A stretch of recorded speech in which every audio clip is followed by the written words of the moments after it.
I never knew you could treat depression symptoms from your phone, but with this prescription app called Rejoin, it's possible.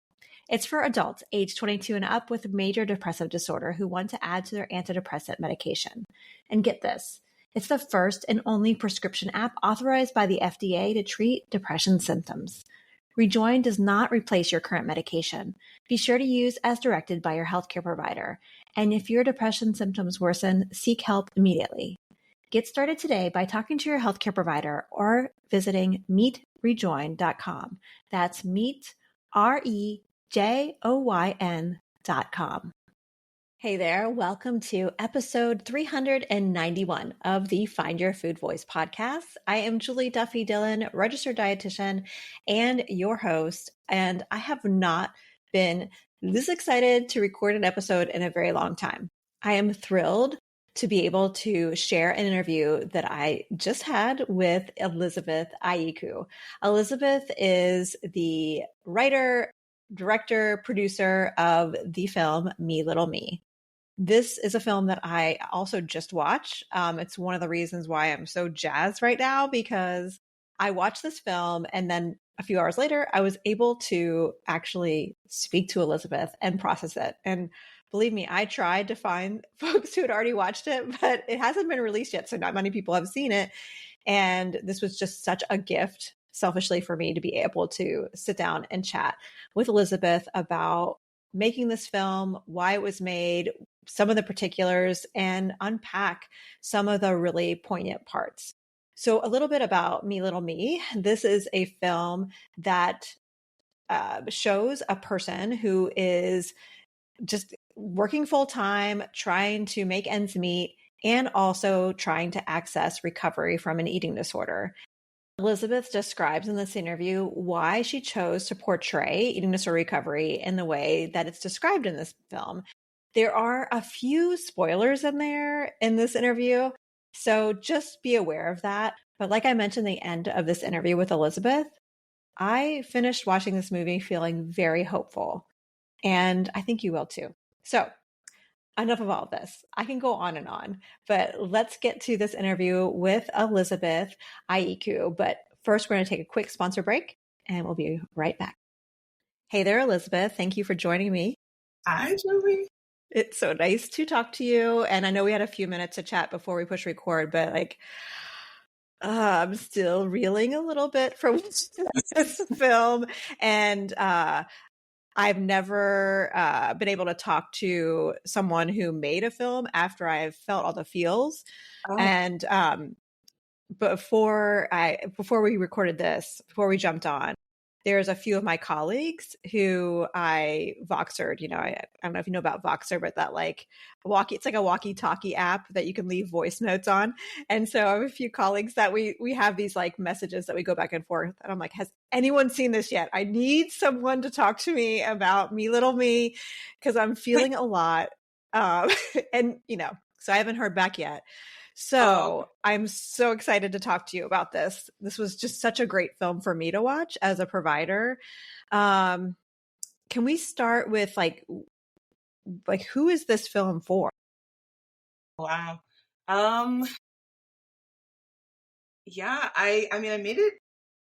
The intention was for people that look like me. It was for Black women who have either gone through the same, similar experiences, who have been in treatment and just haven't felt represented in films about treatment and what it can look like when you're also going to treatment and working full time, which is what the majority of us have to do. So I made it for the Black and brown people who just felt not represented. But I'm getting so much feedback from just everyone who is just like, oh yeah,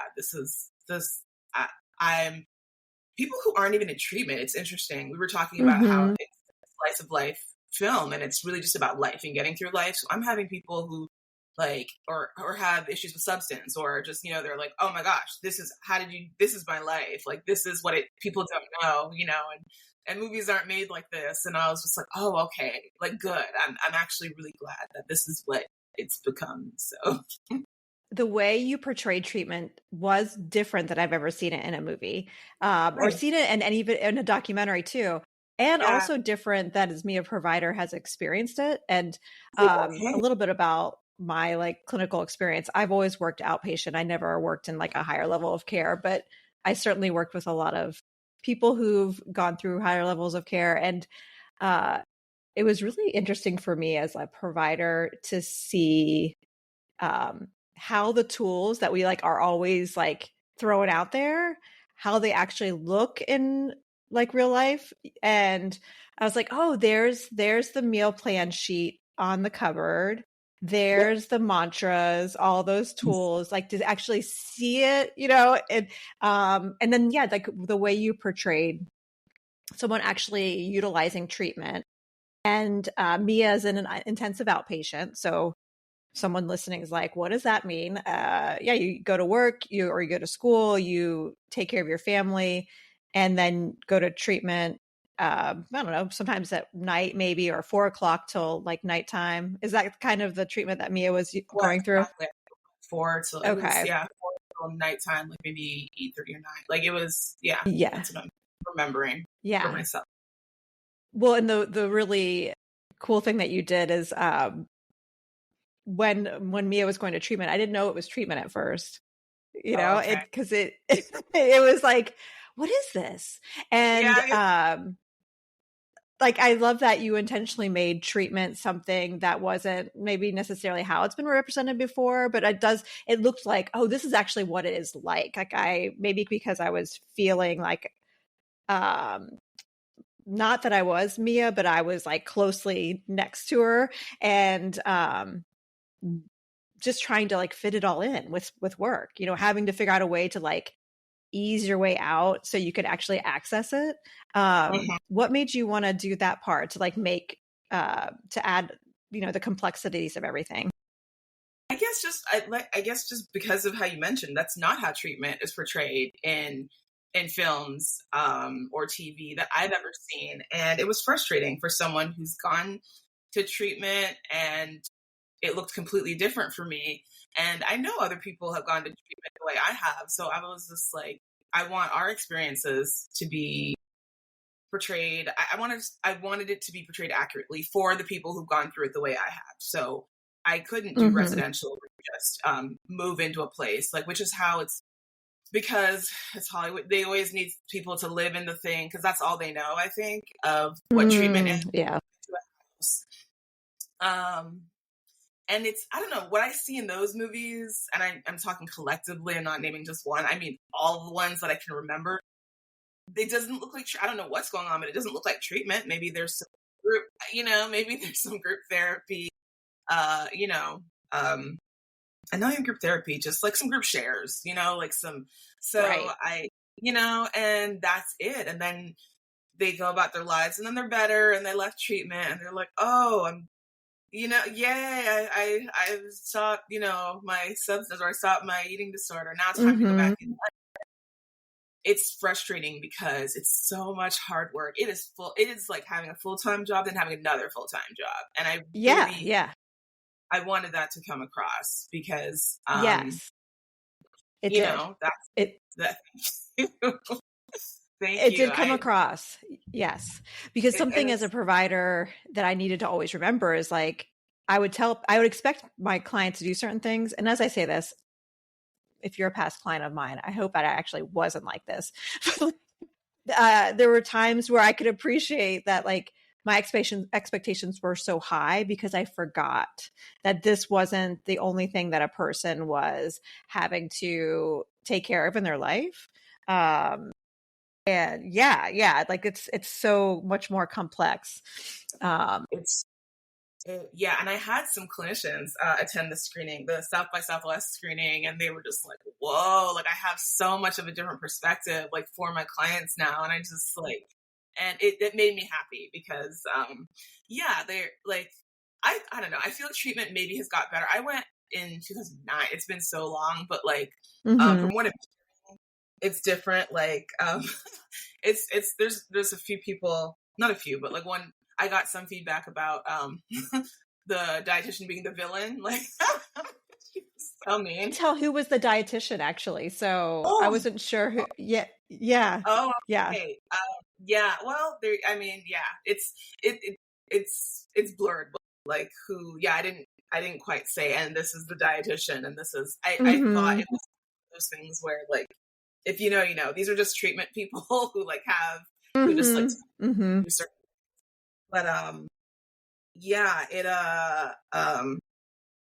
It was yeah, it was very interesting. And some people were like, "Is this how it is?" Like they just like, you know, like someone's crying at the table, you just have to sit and eat and pretend. And I was just like, I know. Yes. And I don't think it's like that anymore. I asked a couple of friends who are just like, yeah, no, if we see someone's getting activated, we'll talk about it. But no, back in when I was there, it was just like, keep eating, y'all. Don't pay attention to this person sobbing, and it was just so hard. Mm-hmm. And I'm glad that you included that part. That was really meaningful to show that part. And I think I have to say, like, just in case someone hasn't watched it yet, like, there'll be a little bit of spoilers, but still, it won't ruin it because I think it's so moving in its presentation.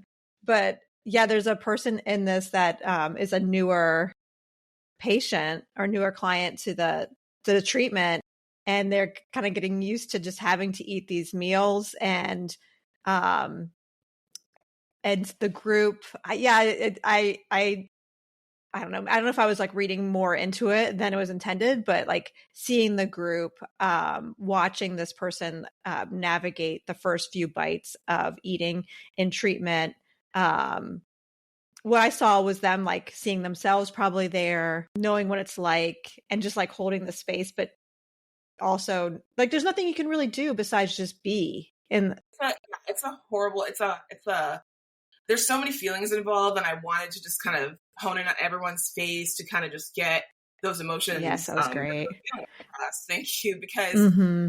it's triggering. It's helpless. It's like there's so many feelings when you see that happening, and you're just supposed to just keep on eating your meal, but it's just like yeah, you want to help the person. You kind of want them not to be there because it's triggering, but you also just kind Mm-hmm. of yeah, it's your reminder of how hard it is. So yeah, just so there's so many emotions that come up, and yeah, I'm glad that scene resonated with you. So Most of how I'm involved in eating disorder treatment now is not with clients anymore. It's more helping clinicians to learn how to do this work. And um, one of the things that I always like to tell clinicians is like, there's not probably one tool or anything that will be the most important in your work with clients. Like the most important thing is like the relationship you have and just yeah, like being with someone. And I think the way that you showed it was even I mean demonstrated that more than I think I was even intending. And but it showed it in many different ways, you know, family, the clinicians, but also the community in treatment. And yeah, talk to me about that part. Is that something that was intentional, or what do you think about that part? yeah, yeah. The relationship, absolutely. I mean, it was because, like I said, there's so many. There's only, or I don't know if I've said this or if it was when we were, yeah, in conversation before, but Mm-hmm. that's kind of what got me through that was kind of my breakthrough, was just Okay. the care that I was given by um, someone who was a clinic who it's so the film is based on like a kind of a large period of time in my life, so it's like Mm-hmm. uh, clinician. It's based on a real person who had a group. It was outside of treat. It was just after I left that treatment center. It was a person who used to work there who started their own group, and we did the you know, I don't want to do any more spoilers, but I know it's hard to talk about. They've been warned. It's okay. Yeah, think about you know your little self, and this Mm-hmm. yeah, this therapist was so different than any other therapist I've ever worked with. She was so oh, see, I'm gonna cry now. Oh, I'm She so was glad so that you had that person. yeah. I wouldn't have. I wouldn't have, gotten through it. I don't know how far I would have got in treatment. Person hadn't come along, because I think, like I portrayed in the film, treatment itself, it was just so strict, especially back then. Again, it might be different. They were so, you couldn't change your snack. You couldn't, Yes. there was just so many things that were hard about it. And people nowadays are like, it seems kind of like that treatment would be harmful. And like, as I'm watching it back, I'm like, Yeah. I think it was a little bit, like, I think there were, some, it helped me break the cycle, of using behaviors. And so I'm thankful for that. But it was very regimented. So I had to include this person, as the director. So Nikki J. Crawford, who's a producer on the film, she plays, the clinician at the end, who just kind of tells, Maya how just showers her in love, basically. And I think, that if I didn't have that, if I didn't know that, I guess, that was out there, then I don't think I would have made it through treatment. And I think a lot of providers think they can't be like that, because boundaries and this and that. But I love it when there's providers who are just kind of like, I don't care, like, or not, I don't care, but just kind of like, no, because the first thing this person said to me, I remember when I just like walked into a group and I was just like I don't make myself small. She was just like, first of all, you are beautiful. That is just, a fact. And I was like, well, no. She's like, nope, that is a fact. Like she, like, okay, so just, enough with the, because I had a lot of, body dysmorphia, all the stuff that comes with, and she was just kind of like, this is who you are. Like, I'm telling you, like, you're this like wonderful, worthy person. And so I needed that to be a part of the film. And just like kind of, be a part of, why Maya decides to keep going, because not everyone has a family, a support system around them. And I think a lot of times in treatment, providers don't understand that. They're just like, well, get your family involved, get your, and we don't all have that. So, sometimes all we have is the clinicians. Right. And that lead clinician scene that you're describing was where I was crying the hardest. And I wrote down, like, I rewound it because I wanted to write down what she had said. Because she said, your defense gets better, and that's what I'm here for, to prepare you for the big fight called life. That's what recovery is. Yeah. I was like, so moving. And I agree. Like, I think so much about like training clinicians, especially in the beginning, there's this like rigid side of, I have to follow the rules. I have to like look at these ethics, and like, I have to just like go for it 100% and then forgetting that this is a relationship. Yes, it is a professional relationship that you have with clients, but like, this is a human to human experience. And the clinician you're describing, I don't know if this is how it turned out in your experience, but in the film, you show it like outside of session, and it was out in like outside somewhere randomly. You all met up, and she gave you a gift. I mean, that is also a big no-no, right? And but the group made it for you, and how meaningful, like, because that's what people do in relationship. Those are the things you do.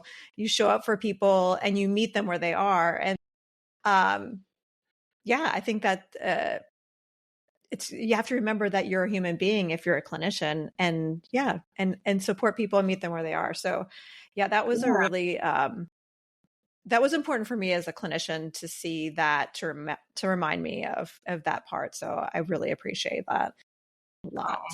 I have another question too about your the community you portrayed. Is there anything that you could share about like how you chose who to represent, and like how you chose to represent the community in treatment? Yeah, I mean, honestly, those are throughout my long journey. I first went to treatment, like I said, in 2000. 9, but like, it didn't last. Like, as you know, insurance runs out. So when my insurance ran out, I had to find other means of, like, other ways to stay recovered and like stay in community. So yeah, everyone in the film, I would say, is based on like some relationship, some person I've encountered in my journey, and not necessarily while I was at that in that treatment center, but they're definitely people I met in other recovery spaces, if that makes sense. So I just kind of I wanted them to be represented because again, it was the first time going to other groups and other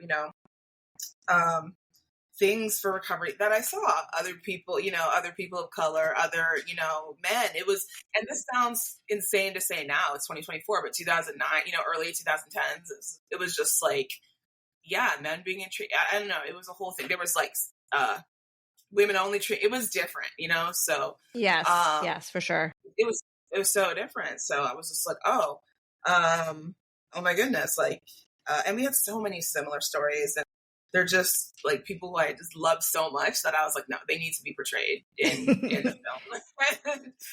Yes. And just how, and I talked to a couple of them, and I was like, was this how it was when you were, because we were in IOP at different times, and they were, so it was good to kind of talk to them.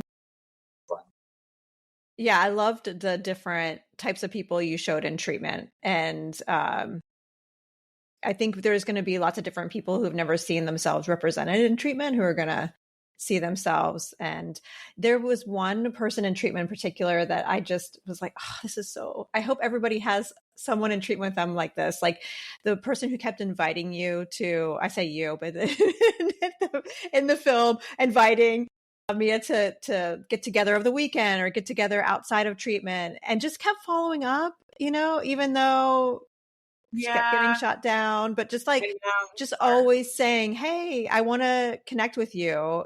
And maybe didn't take it personally if she never did, but just like kept trying.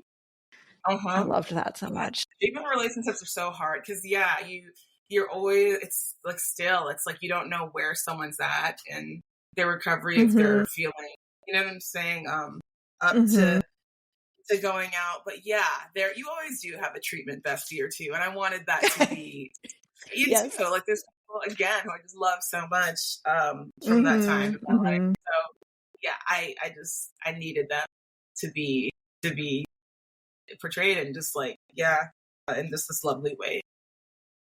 Do you remember that character's name that I'm referencing? I can't remember off the top of my head. What was it? Shay. She's played by an actress called Franya. Yeah, who I love in real life. Franya, is like, oh, it's just like that's so great. Yeah, everyone needs someone like that. I know. I was like, you're playing this person. She almost didn't even need to audition. She read for me for another short film I was doing a long time ago, where the character was actually meant to be like me, like not nice and not likable, but she was so lovable. I was like, oh man, like she is very lovable. You couldn't even. I was like, oh, I want her for something else. So I called her up and yes, I was like, this is. Well, she was warm even when she would give bad news, like that was just, she was really good at that. And that's just the actress. Like it's just, it radiates off of her. She's just such a lovely person. Yeah, that was a good choice. Well, I want to keep talking to you, but I also realize we're running out of time, and I'm wondering if so someone's just watched this. And they like, remember when I first started talking to you before we recorded, I was like, oh my gosh, I'm so glad I'm talking to you because I need a process. Is there something that you, like after someone watches this, is there something that you hope that they either do or like how it impacts their life?